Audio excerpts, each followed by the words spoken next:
अब हम आते हैं, अगर वो ईश्वर है तो वो ईश्वर कैसा है, उसका स्वरूप क्या है?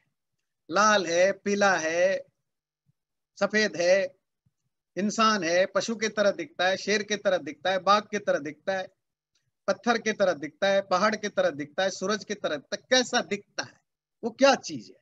वैसे सामान्य मनुष्यों के लिए तो, और अलग अलग रिलीजियन में जिस तरह परमात्मा का स्वरूप बताया गया है, वो एक तरह का सुपरमैन है। कोई सुपरमैन है, कोई बैटमैन है, कोई स्पाइडरमैन है, कोई शक्तिमान है। वो बच्चे देखते हैं ना सुपरमैन, शक्तिमान, कि जब जरूरत पड़ती है, पाप बढ़ता है या कोई जरूरत है, हम हेल्पलेस हैं, तो कोई सुपरमैन है जो आता है, हमें बचा लेता है, हमारे पापों से बचा लेता है, कष्ट में है तो कष्ट दूर कर देता है, जब नहीं लगता है तो जब लगवा देता है, दुष्ट लोग परेशान करते हैं तो आकर के दुष्टों को मार डालता है, सिस्टम को ठीक नहीं होता है तो ठीक कर देता है।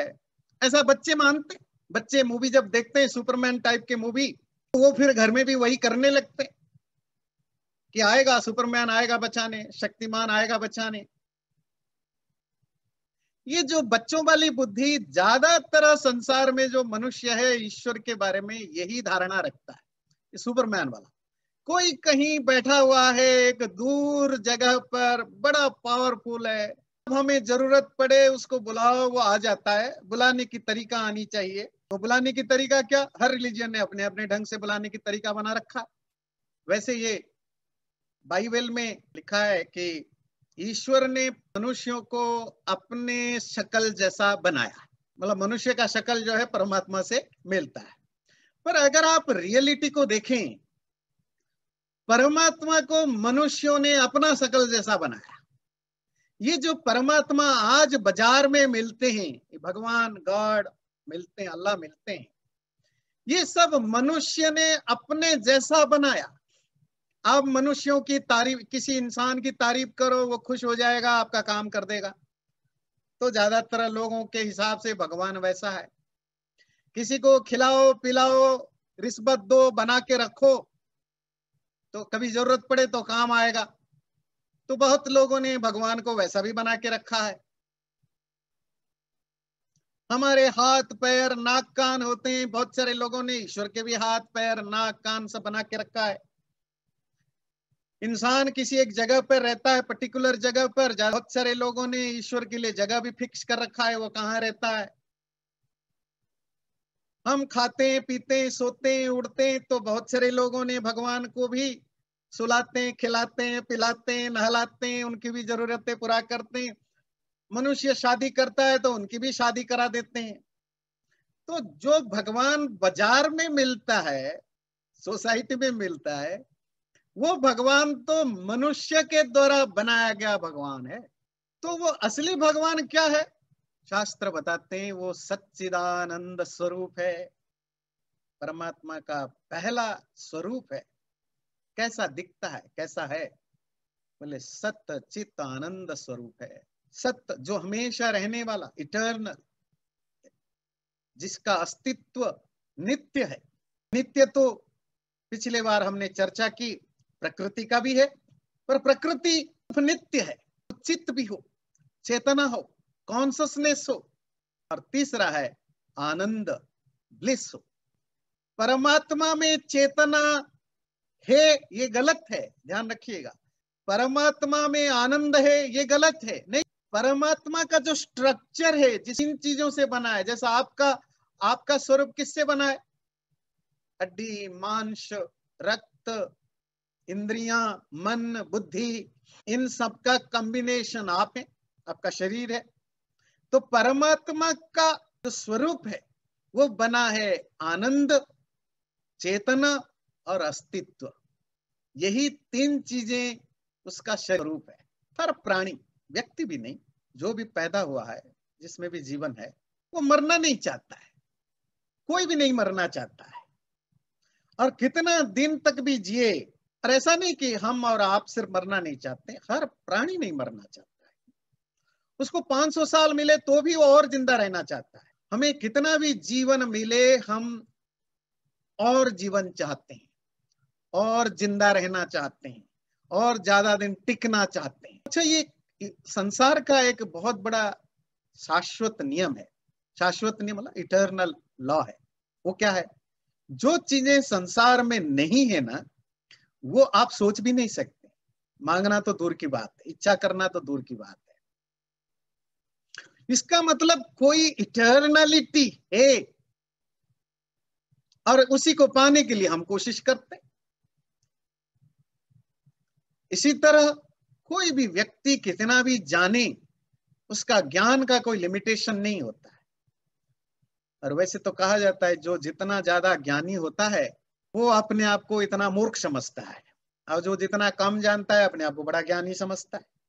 तो ज्ञान आपका जितना बढ़ता जाएगा आपको लगेगा मैं कम जानता हूं, और जानने की इच्छा होगी, और जानने की इच्छा हो। संसार में कोई भी व्यक्ति हो, कैसी भी सिचुएशन हो, अब रास्ते में भी चलते भी है ना, तो कहीं चार लोग इकट्ठा हैं तो आपका अचानक आंखें चली जाती है देखने के लिए क्या हो रहा है, क्यूरियोसिटी। ये क्यूरियोसिटी को संस्कृत में कहते हैं जिज्ञासा। जिज्ञासा का अर्थ है जानने की इच्छा। इसका कोई अंत नहीं है। आप सारा संसार को जान लो तो भी आपको लगेगा मैं कुछ नहीं जानता।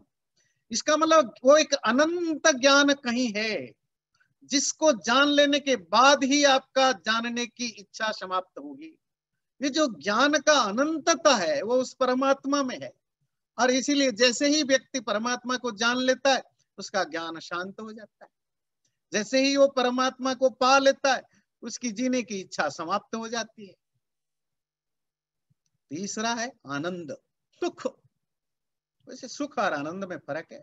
सुख इंद्रिय जनित होता है, सेंसेस के द्वारा जो आप एंजॉय करते हैं उससे सुख मिलता है।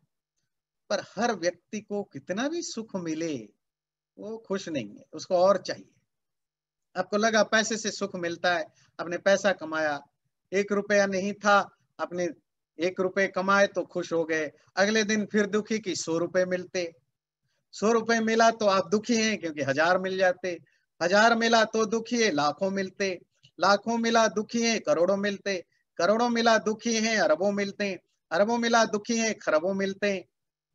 घर चाहिए, घर मिला तो दुखी है, बड़ा घर होता। बड़ा घर मिल गया, दुखी है, इससे बड़ा घर मिलता। उससे बड़ा घर मिला, दुखी है, 4 शहरों में घर नहीं है। 4 शहरों में घर मिला, दुखी है क्योंकि इतने को मेंटेन कौन करेगा। तो व्यक्ति सुख ढूंढता रहता है, और जहां जहां सुख मिल जाता है उसका सेटिस्फेक्शन नहीं होता है, उसके बाद फिर दूसरे तरह का दुख आ जाता है। तो हमारा सुख बड़ा दुखों से भरा हुआ है, टेम्पररी है। और व्यक्ति को कितना भी सुख ढूंढता रहे वो उसका अंत नहीं है। फिर बहुत सारे लोग शॉर्टकट ढूंढ लेते हैं सुख पाने के लिए। शराब पीने लग जाते हैं, जुआ खेलने लग जाते हैं, नशा करने लग जाते हैं, वहां ज्यादा बड़ा सुख मिलेगा। सुख को ढूंढते रहते हैं। जिसके पास बहुत ज्ञान है वो भी सुख ढूंढता है, जिसके पास बहुत धन है वो भी सुख ढूंढता है, जिसके पास बहुत पावर है वो भी सुख ढूंढता है। हर कोई सुख ढूंढता है भाई, पर कोई भी सुखी नहीं है। अगर सुखी है भी टेम्पररी है। इसका मतलब है कि सुख कोई अनंत सुख है, जिसको पाने के बाद तभी आपका प्यास बुझेगा। और जिन लोगों ने उस अनंत सुख को पा लिया वो वेद उपनिषद शास्त्रों में बोलते हैं अब हमें कुछ पाने की इच्छा नहीं बची। वो परम सुख कौन है? वो परमात्मा है, परमानंद। इसलिए मोक्ष का दूसरा अर्थ क्या होता है? परमानंद प्राप्ति। वो परमानंद प्राप्ति क्या है? परमात्मा को पाना ही परमानंद पाना है। मतलब परमात्मा को पाने से परमानंद नहीं मिलता। जो परमानंद है वही परमात्मा, जो परमात्मा है वही परमानंद। तैत्तिरीय उपनिषद में कहा सत्यम ज्ञानम अनंतम ब्रह्म। ब्रह्म वो परमात्मा कैसा है? सत्य, इटर्नल, ज्ञानम, नॉलेज। ये जो नॉलेज है ना, ये चेतना का लक्षण है, साइन है। जहां जहां चेतना होगी वहां वहां ज्ञान होगा। ज्ञान स्वरूप अर्थात चेतन स्वरूप। और अनंतम, लिमिटलेस है, उसका कोई अंत नहीं है। महर्षि आनंद सत्य परमात्मा कैसा है? कहते निराकार, आकार रहित है, सर्वशक्तिमान, न्याय करने वाला, दयालु, अजन्मा जिसका जन्म नहीं, अनंत जिसका अंत नहीं, निर्विकार जिसमें कोई मैनिफेस्टेशन, कोई चेंजेस नहीं होते, अनादि जिसका कोई बिगिनिंग नहीं, अनुपम जिसका कोई कंपैरिजन नहीं, सर्वाधार सबका सबस्ट्रैटम है, सबको वो धारण करता है, समस्त संसार को, सर्वेश्वर सबका लॉर्ड है, स्वामी है, मालिक है, कंट्रोल करता है, सर्वव्यापक हर कण कण में फैला हुआ है, सर्वांतरयामी सबके अंदर घुसा हुआ है, कुछ उससे छुपा हुआ नहीं है, अजर उसमें बुढ़ापा नहीं आती, अमर उसमें मृत्यु नहीं आता, अभय उसमें डर नहीं है, नित्य इटर्नल है, पवित्र शुद्ध है, वो परमात्मा है। परमात्मा सगुण भी है, सगुण अर्थ जिसमें गुण है तो सगुण, निर्गुण जिसमें गुण नहीं है। तो परमात्मा सगुण है कि निर्गुण है? बोले दोनों है। क्यों? परमात्मा में बहुत सारे गुण हैं, जैसे कि वो सर्वशक्तिमान है, सर्वज्ञ है, ओमनिसिएंट है, सर्वशक्तिमान, ओमनिपोटेंट है, सर्वव्यापक, ओमनिप्रेजेंट है। ये सब गुण ईश्वर में है। न्यायकारी, संसार को चलाने वाला, ये सब सबके गुण है, तो वो सगुण है। निर्गुण, बहुत सारे गुण जो हमारे में है, दुनिया में बहुत सारे चीजों में है, वो परमात्मा में नहीं है। वो क्या चीज है? वो निराकार है, उसका कोई स्वरूप आकार नहीं है, अनंत है, उसका कोई अंत नहीं है, वो अनादि है, उसका कोई आदि नहीं है, अजन्मा है, उसका कोई जन्म नहीं है, अमर है, उसका कोई मृत्यु नहीं है। ऐसे अनगिनत चीजें हैं जो परमात्मा में नहीं है, इसीलिए निर्गुण है। जब आप परमात्मा को कुछ गुण देखें तो वो सगुण दिखेगा, जब परमात्मा में आप गुण ना दिखे तो निर्गुण दिखेगा। ईशावास्योपनिषद, जिसे हम यजुर्वेद का 40वां अध्याय कहते हैं, 8वें मंत्र में कहता है, सपरियगा शुक्रमकायमव्रणमश्ना विरम शुद्धमपापविद्धम कविर्मनीषी परिभु स्वयंभूर याथा तथ्यतोर्थान् व्यदधात् शाश्वतीभ्य समाभ्यः। वो परमात्मा पर्यगात है, सब जगह फैला हुआ है, ऑल परवेसिव, शुक्र ब्रिलियंट है, प्रकाश भरा पड़ा है, उसी से सूर्य नक्षत्र उसी की रोशनी से रोशनदार होते हैं, प्रकाश से प्रकाशमान होते हैं। अकाय है, उसका कोई काय नहीं है, शरीर नहीं है। अश्नाविरम, उसकी कोई नस नाड़ियां नहीं है। शुद्धम, पूरी तरह टेंटलेस से पाप रहित है, किसी तरह की कमी नहीं है, किसी तरह की अशुद्धता नहीं है। अपाप विद्धम, उसके द्वारा कोई पाप नहीं होता, कोई गलत डिसीजन कभी नहीं लेता। कबीर, अनंत ज्ञानी है, ओमनिसिएंट है। कवि का अर्थ होता है क्रांत दृष्टा। मनीषी, सबके मन को समझने वाला, परिभू, सब जगह फैला हुआ, स्वयंभू, सेल्फ एग्जिस्टेंट है। ईश्वर को किसी ने बनाया नहीं, ना ईश्वर ने खुद को भी बनाया, वो सेल्फ एग्जिस्टेंट है, सेल्फ मेड भी नहीं। मेड होने पर तो जब भी आप कहेंगे ना समथिंग इज मेड, कुछ चीजें बना है, तो उसका अर्थ क्या होगा? बनने से पहले नहीं था। वो स्वयंभू है, वो हमेशा से है और अपने आप में है। और याथा तथ्य तो अर्थान व्यदधात, जो चीज जैसा होना चाहिए उन सब चीजों को वैसा ही परमात्मा बनाते रहता है। कब बनाया? शाश्वतीभ्य समाभ्य, अनंत काल से बनाता रहता है। सृष्टि को बनाता है, सृष्टि के चीजों को बनाता है, फिर समय आने पर नष्ट करता है, फिर बनाता है। जहां जिसकी जैसी जरूरतें हो, आवश्यकता हो, उसके हिसाब से बनाता रहता है। श्वेताश्वेत उपनिषद कहता है, अपाणिपादो जवनो गृहीता पश्यत्य चक्षुः सशृणोत्य कर्णः वेत्ति वेद्यं न च तस्यास्ति वेत्ता तमाहुरग्र्यं पुरुषं महान्तम। श्वेताश्वेतर उपनिषद 3:1-19 कहता है, वो परमात्मा कैसा है? अपाणिपाद, ना उसका हाथ है ना पैर है, तब भी जवन है, बहुत द्रुत गति से भागने वाला। तो भागता कैसे? हाथ पैर तो नहीं है, क्योंकि सर्वव्यापक है। तुम दौड़े दौड़े परमात्मा को जहां ढूंढने जाओगे वहां मिल जाएगा। तुम्हें लगेगा मेरे से जल्दी कैसे मिल गया, पहुंच गया ये, क्योंकि उसको जाने की जरूरत नहीं, सर्वव्यापक है। तो हाथ पैर ना नहीं है, वो शरीर रहित है, तब भी सब जगह है। पश्यत्य चक्षु सशृणोत्य कर्ण, उसकी आंखें नहीं है पर पूरे संसार को देखता है। उसकी कान नहीं है, सारे संसार को सुनता है। सवेत्ति वेद्यम न च तस्यास्ति वेत्ता, वो सबको जानता है पर कोई उसको जान नहीं सकता। वही परमात्मा परम पुरुष महान पुरुष है। केनोपनिषद कहता है अन्य देवा तद विदिता आदथो अविदिदादधि इति शुश्रुम पूर्वेशाम ये नस्तच्चिरे।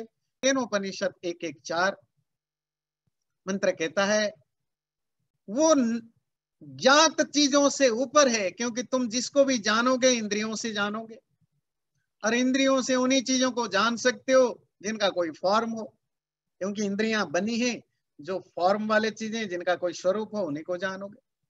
कान उन्हीं को सुन सकता है जिनमें शब्द हो, नाक उन्हीं को सूंघ सकता है जिसमें गंध हो, आंख उन्हीं को देख सकता है जिनका रूप हो। आंख वायु को नहीं देख सकता ना, आंख आकाश को नहीं देख सकता, वायु को चर्म जान सकता है छू करके, आंखें शब्द को नहीं जान सकता, कान सुन सकता है।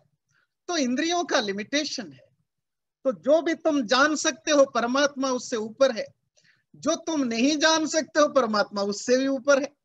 मतलब नहीं जान सकते हो कैसे, मतलब तुम कोई चीज नहीं जानते हो, वो तुम्हारा लिमिटेशन है। आज तक नहीं जाने हो, कल जान जाओगे। जानोगे कैसे? इंद्रियों से। तो इंद्रियों से परे है। ऐसा हमने उनसे सुना है, उन ज्ञानियों से, आत्मज्ञानियों से, जिन्होंने हमें बताया। श्रोत्रस्य श्रोत्रम मनसो मनो यत् वाचोह वाचम स उप्राणस्य प्राणः चक्षुषश्चक्षुरतिमुच्य धीराः प्रेत्यास्मल्लोकादमृता भवन्ति न तत्र चक्षुर्गच्छति न वाग्गच्छति नो मनो न विद्मो न विजानीमो यथेतद् अनुशिष्यात्। केनोपनिषद 1:1 और 3 मंत्र। शिष्य गुरु से पूछता है बताओ वो परमात्मा कैसा है, कहाँ रहता है, कैसे मिलेगा? गुरु कहता है ये तुम्हारे कानों का कान है, तुम्हारा मन का मन है। यहाँ कानों का कान मतलब सोर्स ऑफ योर लिसनिंग, ये जो सुनने की शक्ति है जिसने दी वो परमात्मा है। मनसः मन, तुम्हारे मन का जो सोर्स है वो परमात्मा है। तुम्हारे वाणी की जो सोर्स है वो परमात्मा है। तुम्हारे प्राणों का जो सोर्स है वो परमात्मा है। तुम्हारे आंखें की देखने की शक्ति का जो सोर्स है परमात्मा है। उसको जब कोई धीर व्यक्ति ज्ञानी जानता है तभी अमृत बन जाता है।